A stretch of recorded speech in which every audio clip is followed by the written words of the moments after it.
Sous la lumière éclatante du soleil, le jardin des épées apparaissait comme un sanctuaire sacré. C'est l'endroit où ceux qui ont contribué à la prospérité du clan Runekandel étaient autorisés à planter leur épée, transformant le jardin en un symbole des rêves et de l'honneur de chaque membre du clan. D'innombrables épées magnifiques et scintillantes étaient profondément plantées dans le tapis d'herbes verdoyantes, chaque lame racontant une histoire de gloire. Face à ce spectacle grandiose, Jin était plongé dans ses pensées. Il fut un temps où son plus grand rêve était de mourir et de laisser son épée ici. Mais sa vie antérieure fut celle d'un être faible, sans potentiel, sans talent de leadership ni intelligence. Il avait naïvement cru que de simples efforts pouvaient tout changer, mais finalement tout fut vain. Maintenant, dans ce corps, avec une nouvelle vie, ses yeux brillaient d'une étrange détermination. Cette fois, il semblait que précisément en ce lieu sans valeur, il aurait une vie digne d'être vécue. Le ciel était gris, de blancs flocons de neige tombaient doucement, enveloppant l'espace froid du manoir Runekandel. Jin, dans son épais manteau, montait d'un pas ferme les marches de pierre, s'avançant vers le clan qui l'attendait. Debout en hauteur, Chiron Runekandel et les autres membres clés du clan, vêtus de robes de cérémonie noires, dégageaient une aura majestueuse et froide. Rosa Runekandel, avec ses longs cheveux noirs et son sourire noble, brisa doucement le silence. « Ça fait longtemps, mon petit !» Jin leva les yeux, répondant calmement « Oui, mère ». À peine avait-elle fini de parler que Rosa s'arrêta, ses yeux révélant une pointe de surprise en remarquant une petite créature assise sur l'épaule de son fils. Le chat noir aux grands yeux ronds et dorés fixait droit devant lui. Au même moment, le regard perçant de Chiron se plissa également, son œil puissant se concentrant sur la petite créature, un silence tendu enveloppant l'espace. Chiron, d'une voix grave et puissante, fixait de son regard perçant son plus jeune fils qui tenait un chat noir sur l'épaule. « Tu as ramassé un chat errant ?» D'un air serein, Jin répondit, la main tenant doucement la petite bête qui frottait sa tête contre lui. « Je l'ai recueilli, père. » Chiron haussa légèrement un sourcil, répétant les mots de Jin avec un certain amusement. « Pas ramassé, mais recueilli. Très bien, tu t'es exprimé de manière très appropriée. » Une aura meurtrière rouge invisible émana du chef de famille, enveloppant Jin comme une affirmation pleine de pression. C'est vrai, quand un membre de la famille Runekandel acquiert quelque chose, c'est la réponse adéquate. À ce moment, Rosa Runekandel s'approcha, posant un genou à terre devant son fils, ses longs cheveux noirs flottant légèrement. « Mon fils, comment s'appelle-t-il? » « Son nom est Butterfly Runekandel, mère. » La déclaration de Jin laissa Rosa stupéfaite, ses yeux s'écarquillèrent de surprise. Contrairement à la consternation de la mère, le petit chat noir s'était blotti confortablement et avec contentement dans ses bras. Le silence fut brisé par le cri de fureur de l'un des frères aînés de Jin. « Quoi? Père, mère, même s'il est jeune, c'est inacceptable! Donner le nom de Runekandel à cette bête inférieure! Jilly, comment as-tu élevé le plus jeune? Comment as-tu osé laisser un chat? » La nourrice, nommée Jilly, s'inclina en tremblant. « Je suis désolée. »« Ça suffit. » La voix de Chiron résonna, pas forte, mais assez puissante pour faire taire tous les sons. L'espace entier sombra dans le silence. Il se tourna vers Jin, le regard scrutateur. « Mon plus jeune fils, pourquoi as-tu donné le nom de Runekandel à ce chat? » Jin leva la tête, posa une main sur sa poitrine et affronta le regard de son père, sa voix ferme et claire. « Pour que je puisse en être responsable. Ce n'est peut-être qu'un animal, mais c'est la première vie que j'ai recueillie, alors j'ai pensé que son nom devait aussi avoir un certain poids. » À ses pieds, le petit chat leva ses yeux dorés vers son maître, prouvant silencieusement son existence. Sous la lumière chaude, les feuilles virevoltaient doucement dans le vent. Chiron se tenait là, silhouette majestueuse, les yeux perçants fixés sur son plus jeune fils. Il prit la parole, d'une voix mêlant amusement et autorité. « C'est très intéressant. Mais dis-moi, petit, comprends-tu le poids du nom Runekandel ?» Jin, qui tenait toujours le chat noir dans ses bras, leva les yeux vers son père, son regard ferme et inébranlable. « Oui, je comprends. » Il poursuivit d'une voix résolue. « Si quiconque insulte Butterfly, je serai celui qui en paiera le prix. » Chiron esquissa un léger sourire, sa main gantée de fer bougeant à peine. « Ah, petit, on dirait que tu as le don de te faire des ennemis. Regarde comment tes frères et sœurs te fusillent du regard. » Les yeux des autres frères et sœurs étaient en effet rivés sur Jin, remplis d'hostilité. Cependant, Jin se contenta d'esquisser un léger sourire. Il semblerait. Cependant, père, je serai également doué pour anéantir mes ennemis. Un large sourire, d'une oreille à l'autre, apparut sur le visage de Chiron, un sourire de pure délice et de surprise. Il se tourna pour faire face à ses autres enfants, sa voix résonnant avec autorité. « Ce gamin, vous feriez mieux de vous inquiéter si vous voulez vous mesurer et vous occuper de ce jeune frère insolent. » Sur ce, Chiron se retourna et s'éloigna, sa cape noire flottant derrière lui, laissant derrière lui un groupe d'enfants aux émotions complexes, fixant leur plus jeune frère. 4 années s'écoulèrent.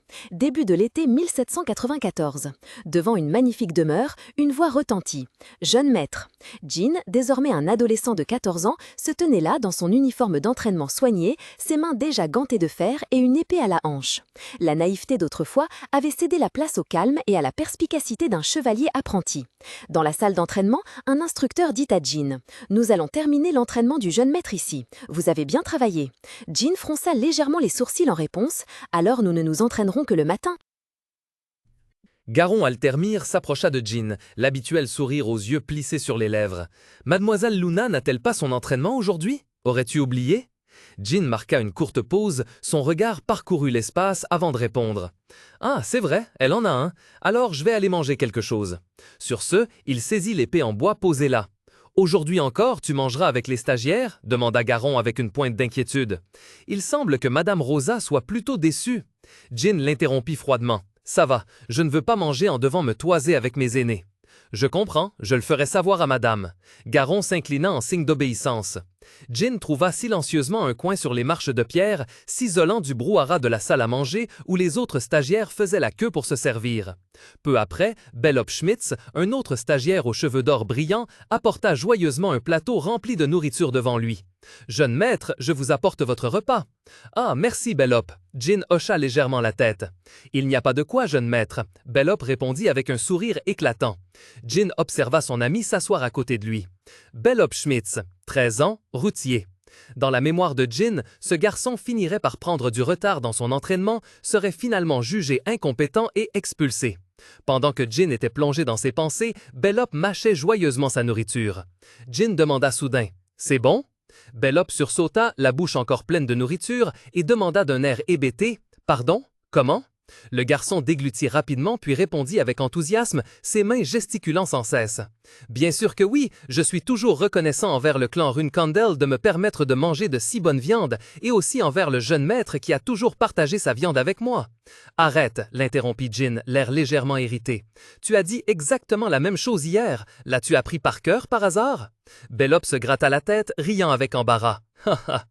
Le silence régna un instant avant que Jean ne reprenne sur un ton plus sérieux. « Bellope, tu dois apprendre à te comporter plus sagement. C'est précisément parce que tu baragouines toujours comme ça que les autres te méprisent. » Les mots de Jean furent comme une douche froide. Bellope se figea, la cuillère en main suspendue en l'air, il balbutia avec une expression d'extrême confusion. « Vraiment ?» Remarquant la démoralisation de son ami, Jean Runkandel s'exprima d'une voix résolue et encourageante. « C'est ça, redresse tes épaules et sois un peu plus confiant. Tu dois être sûr d'être un apprenti chevalier gardien Runkandel. Devenir un apprenti Runkandel n'est pas facile. Peu importe tes mauvaises notes, tu es toujours meilleur que les autres enfants de 13 ans à l'extérieur, compris ?» Bellope Schmitz baissa la tête, marmonnant avec autodérision. « Mais mes notes sont si mauvaises, je n'ai même pas encore atteint une étoile. » Il ne répondit qu'un timide « oui » aux encouragements de Jean. Jean observa discrètement son compagnon. Son caractère est vraiment pur. Ce n'est pas une exagération de dire qu'il a peut-être été renié par sa propre famille. Aux yeux de Jean, l'image de Bellope était innocente, mordillant la fourchette sans souci. Cependant, les pensées de Jean plongèrent rapidement dans un souvenir sombre et sanglant. Mais comment une personne aussi pure, qui a appris l'escrime de la maison errant, après être devenue le chien fidèle de l'Empire béman, a-t-elle pu s'engager sur la voie d'un impitoyable assassin? Le souvenir de Bellope, dans son armure tachée de sang, se tenant au milieu du champ de bataille ardent de sa vie passée, lui revint soudain. J'étais choquée d'apprendre qu'il était devenu garde impérial, et j'étais tellement triste d'apprendre son suicide. Si je laisse Bellope seul... S'arrachant à ses pensées, Jean prit discrètement un morceau de viande de son plateau pour le déposer sur celui de Bellope. Bellope sursauta et s'exclama « Ah, jeune maître !»« Je n'ai pas faim, mange-le pour moi », répondit Jean à l'aide calme. Les yeux de Bellope brillèrent de gratitude et de surprise, il balbutia « Jeune maître !» Jean regarda son ami droit dans les yeux, prenant prenant une ferme résolution. Cette fois, je ferai en sorte que tu ne sois pas éliminé ni expulsé, car vivre une vie malheureuse et mourir une fois, c'est bien assez. Ils s'assirent côte à côte, Bellope tenant joyeusement sa fourchette avec le morceau de viande fraîchement donné, tandis qu'un sourire discret et confiant s'épanouissait sur les lèvres de Jean. Un instant plus tard, alors qu'il arpentait seul le couloir désert, Jean marmonna dans sa tête, réévaluant ses propres capacités. Libération d'énergie obscure 2 étoiles, mana 4 étoiles, maîtrise de l'épée 2 étoiles. Jean pensa en lui-même, entouré d'une lumière chaude, les yeux brillants de détermination. Tout progresse bien. À ce rythme, j'atteindrai l'escrime 3 étoiles dans 2 ans seulement. Mais, avant cela, dans la vaste salle d'entraînement inondée de lumière, Luna Runcandle se tenait là, ses longs cheveux platines soigneusement attachés. Elle appuyait la pointe de son épée de bois sur le sol, son allure majestueuse et gracieuse. Regardant son jeune frère, elle parla d'une voix douce mais puissante. « Mon cher petit frère, l'entraînement d'aujourd'hui sera comme celui d'hier. Cependant, tu devras te défendre contre cet exercice familier d'une manière différente. » Jean se tenait en face, serrant lui aussi fermement son épée de bois, et hocha la tête sérieusement. « Je comprends, grande sœur. » Un sourire mystérieux apparut un instant sur les lèvres de Luna. « Petit frère, œil de l'âme, dit-elle, son ton devenant profond. L'espace autour d'eux fut soudainement plongé dans l'obscurité, et des flux d'énergie bleu saphir mystique commencèrent à tourbillonner autour d'eux. Regarde avec l'œil de l'âme. Jean ferma les yeux, essayant de se concentrer au milieu de cet espace étrange. Il serra les mains devant sa poitrine, se murmurant avec une détermination inébranlable. « Il semble que je doive surmonter cet entraînement dont je n'ai jamais entendu parler. »